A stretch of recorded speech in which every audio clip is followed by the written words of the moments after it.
When it comes to war movies, the vast majority of them cover the stories of soldiers, actual combatants who served on the front lines of combat, many of them losing their lives to the bombs and bullets. While it is important to remember the sacrifice of these brave individuals, there is another type of war hero that often flies under the radar in cinema. These people, known as war correspondents or war journalists, do not participate in the fighting but often find themselves amidst firefights as they report on the situation of the conflict right from the heart of it. Many of these journalists have also lost their lives, even though they are technically civilians. As such, they don't deserve to be forgotten either, which is why several films have taken it upon themselves to tell their stories, too, so that war journalists, both real and fictional, get the recognition that they deserve. These are the best war movies about journalism, which show how the news stories make it home in the first place.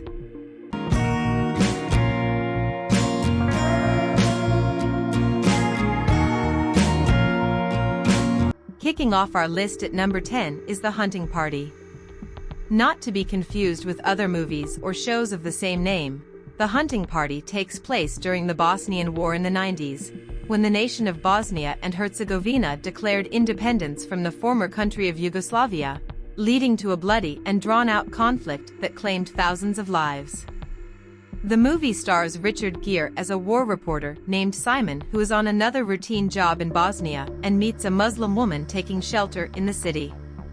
They end up sleeping together and she gets pregnant, but she is tragically murdered by military forces, causing Simon to vow revenge against the aggressors. The film ultimately received mixed reviews from critics, but it was received better by audiences, who felt the movie was not just an effective thriller, but also a morbidly hilarious dark comedy, which it intentionally tries to be. Though it's not a surprise to anyone that it didn't win any Oscars, The Hunting Party is still an easy-to-watch film about journalism during wartime that, unfortunately, parallels a lot of real-life incidents during any armed conflict in the history of humanity. I'm Simon Hunt for Jamaican television. This is Simon Hunt. Check the atlas. I don't think you got any countries left. At number 9, we have Whiskey Tango Foxtrot. Whiskey Tango Foxtrot's title comes from the NATO phonetic alphabet, representing the letters WTF. It is a common code amongst military officials to express what the F***K, without actually using profanity. If the title weren't enough of an indication, it becomes abundantly clear that this isn't just a war movie, but also a comedy. In this film, Tina Fey stars as a war correspondent sent to Afghanistan to investigate the ongoing conflict between the U.S. military and paramilitary forces fighting for control of the country. It's a movie that tackled a pretty hot-button issue at the time of its release, as the war was still going on. Putting a comedic spin on it was a huge risk, but it actually kind of worked. There are plenty of other, better war comedy movies out there that are funnier, but Whiskey Tango Foxtrot delivers, tickling the funny bones of many satisfied moviegoers. It's not a movie that's for everybody, but with the way it contrasts itself between warfare and awkward hilarity, it's something that can be appreciated by many. Are you okay, man? I gotta pee. We're still 5 mics. Media asset must be dumping out. No, I'm just getting my pants on. Coming in at number 8 is Lee. Lee is a biopic about one of the earliest and most influential war correspondents in the history of journalism, Lee Miller, Kate Winslet. Miller actually used to be a fashion model, but after the breakout of World War II, she opted to leave fashion behind and pursue a career in the photography and documentation of the deadliest conflict in human history. To this day, Miller's work is still recognized as some of the finest photojournalism ever, and she is a pioneering figure in the industry. Lee is not a perfect movie when it comes to portraying who she was or why she was important, and it does suffer in that it is a little bit generic. However, Kate Winslet's performance as Miller practically saved the entire movie, turning it from average to good with her stellar portrayal of the important historical figure. Lee is a powerful film that shines a light on the role of women and civilians in World War II, which it definitely deserves points for, because not many movies have done that. I'm with Vogue magazine. There's no women allowed in the press briefing. You gotta be kidding me. We don't send women to combat. Well, that's a problem, because I'm here. Number 7 is The Year of Living Dangerously. The Year of Living Dangerously stars Mel Gibson as Guy Hamilton, an Australian foreign correspondent who is sent to report on the various armed conflicts and rapid change occurring in Indonesia during the late 1960s. Based on a novel of the same name by C.K.J. Koch, the movie depicts Hamilton's journey through the political turmoil happening in Indonesia while trying to balance his budding relationship with a British embassy worker.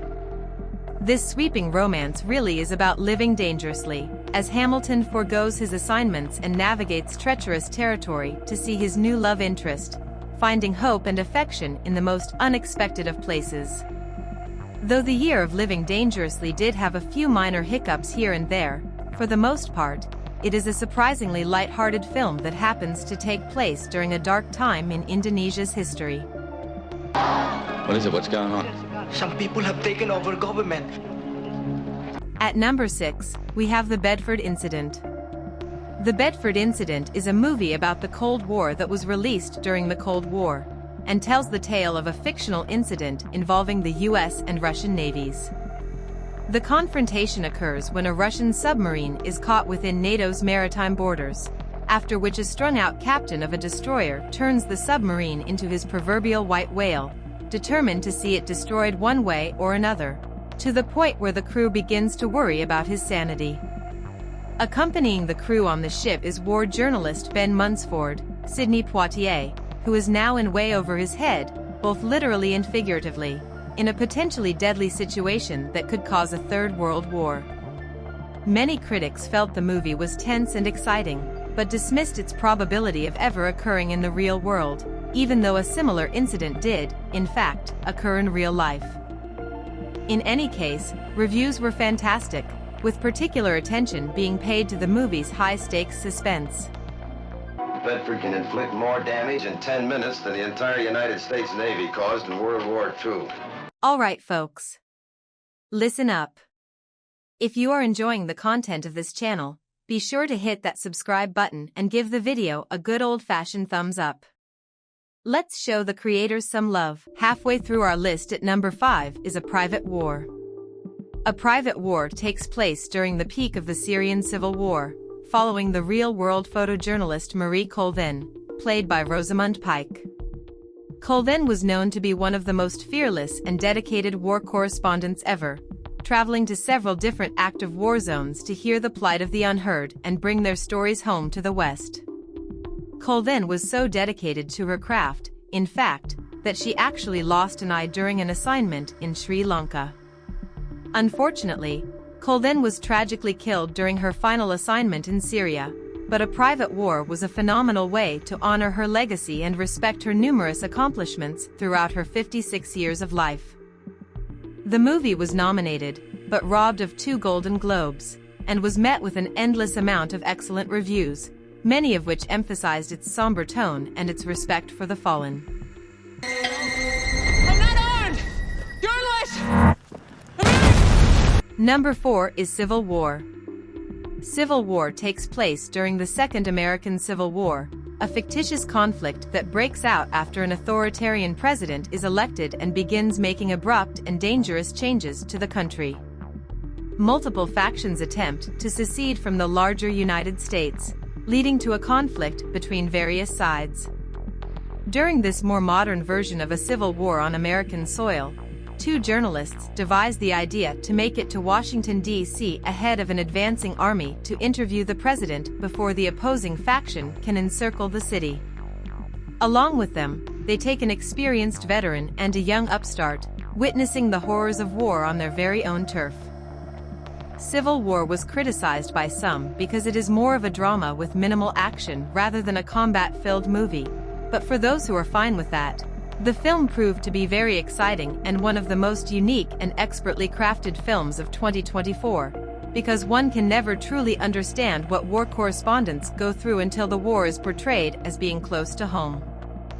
We need to go down there. They shoot journalists on sight in the Capitol. Every instinct in me says this is death. Taking the 3rd spot is Reds.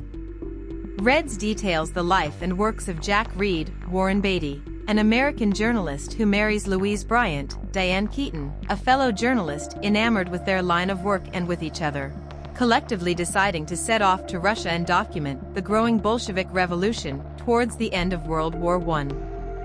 Yes, this is another biopic about a very real writer, but it remains one of the better ones since it actually had a lot of source material in the form of Reed's book, 10 Days That Shook the World.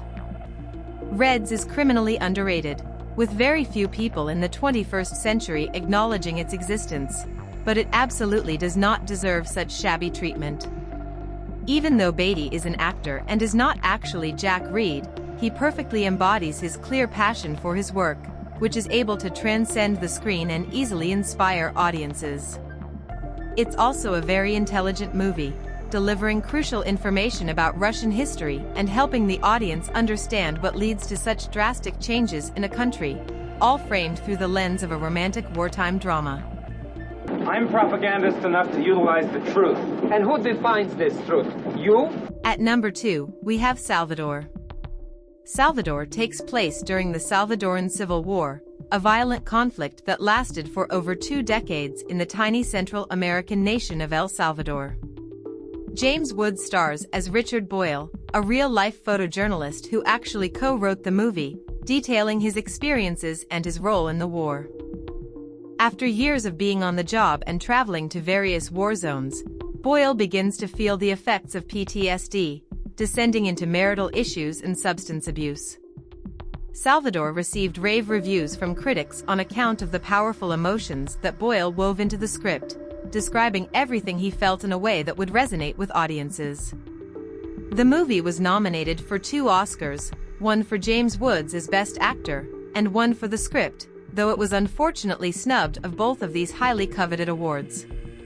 Salvador isn't just a film, it's an experience of the harrowing emptiness and trauma that war journalists face, even if they're shooting with cameras rather than guns. Listen, I think it's going to blow in El Salvador real soon. I thought if you guys could get me a new press card and $2,000, I could get you some really good stuff. What do you say? And finally, our top pick is Under Fire. Like Salvador, Under Fire also takes place in Central America, this time in the nation of Nicaragua. This fictional story centers on a tense love triangle between 3 photojournalists who have arrived in the country to document the war in the final days of the tyrannical regime running the country. This love triangle proves to make things much more difficult for them, aside from the usual dangers and difficulties that their job usually entails. However, the trio quickly learns that nothing in war can last, and that war can destroy relationships just as easily as it can destroy infrastructure and people. This political thriller film isn't just thought-provoking, but heartfelt, coming in as a rare experiment in the blending of anti-war flicks and exciting political tension.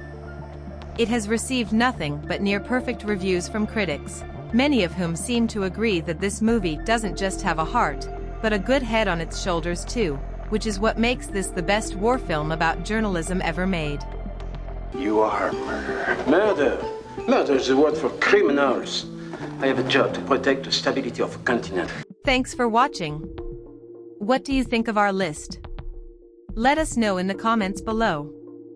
Don't forget to like, subscribe, and hit the notification bell for more movie content.